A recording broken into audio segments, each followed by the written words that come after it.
तारीख थी 23 नवंबर 2014। बिहार के सिवान शहर से बीजेपी सांसद ओम प्रकाश यादव के प्रेस प्रतिनिधि श्रीकांत भारती को गोलियों से भून दिया गया। जब इस कांड की जांच शुरू हुई तो शक सिवान के बाहुबली नेता शहाबुद्दीन पर गया। क्यों? क्योंकि ओम प्रकाश यादव ने 2014 के लोकसभा चुनाव में शहाबुद्दीन की पत्नी हिना को चुनाव में हरा दिया था और श्रीकांत इन्हीं ओम प्रकाश के सबसे करीबी साथी थे। इसके बाद एक बार फिर से सिवान सिहर गया 13 मई 2016 को, जब दैनिक हिंदुस्तान अखबार के पत्रकार राजदेव रंजन की गोली मारकर हत्या कर दी जाती है। वो रात को कार्यालय से घर जा रहे थे, रास्ते में अपराधियों ने उन्हें मारा था। राजदेव रंजन की हत्या दोनों आंखों के बीच में गोली मारकर की गई थी। इस विभत्स दृश्य को देखकर फिर से शक के दायरे में आ गए बाहुबली शहाबुद्दीन, क्योंकि वो यानी राजदेव हमेशा सिवान के बाहुबली की करतूतें सामने लाया करते थे अपने पत्रकारिता के जरिए, और कहा जाता है कि वो शहाबुद्दीन की हिट लिस्ट में 7वें नंबर पर थे। लेकिन इन दोनों ही मामलों में शहाबुद्दीन के गोली चलाने वाला एक ही इंसान था, एक ऐसा इंसान जो ना तो बाहुबली है और ना ही कोई ऐसा बदमाश जिससे सारी दुनिया थर्राती हो। वो तो एक ऐसा आदमी था जिसे सिवान में शायद ही कोई उसके नाम से जानता होगा। लेकिन बाहुबली मोहम्मद शहाबुद्दीन का जलवा कायम रखने के लिए जब भी किसी को मारना होता था तो उस काम को करने के लिए सबसे पहले इसी इंसान यानी मोनू सिंह उर्फ मोनू चवन्नी को याद किया जाता था। ये मोनू चवन्नी ही था जो बाहुबली शहाबुद्दीन की सबसे बड़ी किलिंग मशीन था। तो आज की कहानी एक ऐसे ही क्रिमिनल की है जिसका काम था शहाबुद्दीन के इशारे पर लोगों को मौत के घाट उतारना।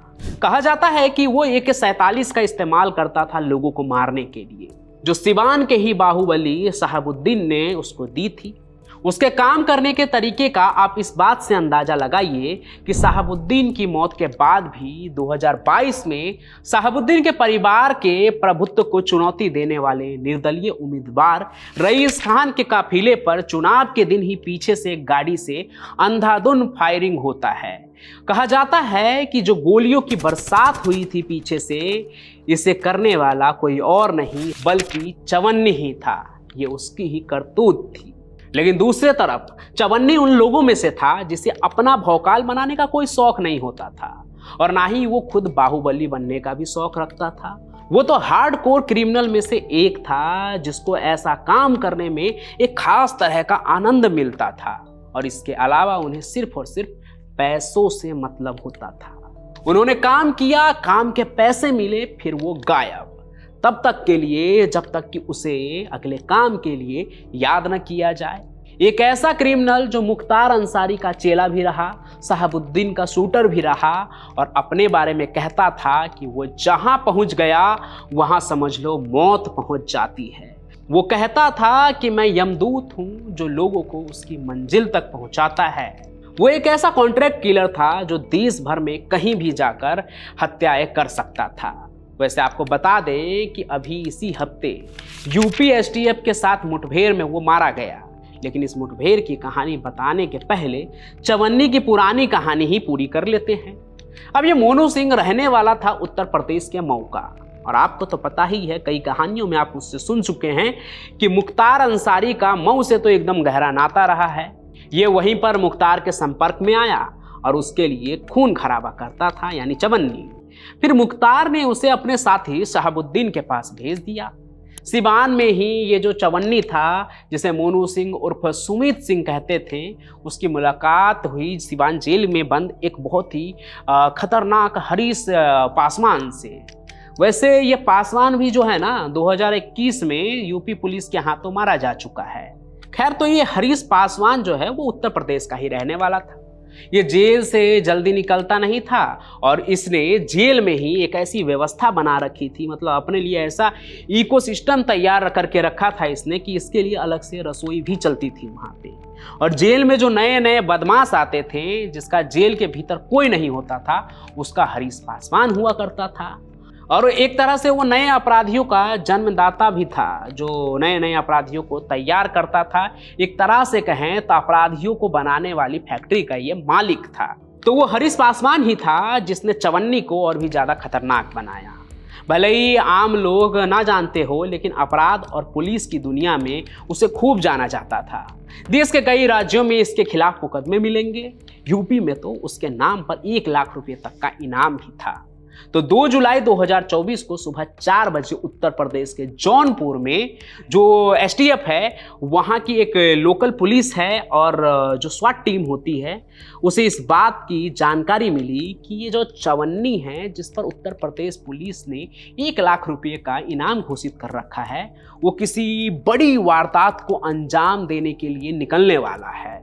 साथ में एक 47 भी होगी जो हमेशा उसके साथ रहता था, और साथी भी होंगे उनके साथ। इस बात की खबर थी कि वो बोलेरो गाड़ी से निकलेगा तो यूपी एसटीएफ के डीएसपी धर्मेश शाही ने घेराबंदी शुरू की। सुबह के 4 बजे थे जब गाड़ी बोलेरो जो थी वो दिखी। एसटीएफ के जवानों ने बोलेरो को रोकने के लिए प्रयास किया, लेकिन चवन्नी को पता था कि अगर पुलिस ने पकड़ लिया तो बचना तो इस बार नामुमकिन है।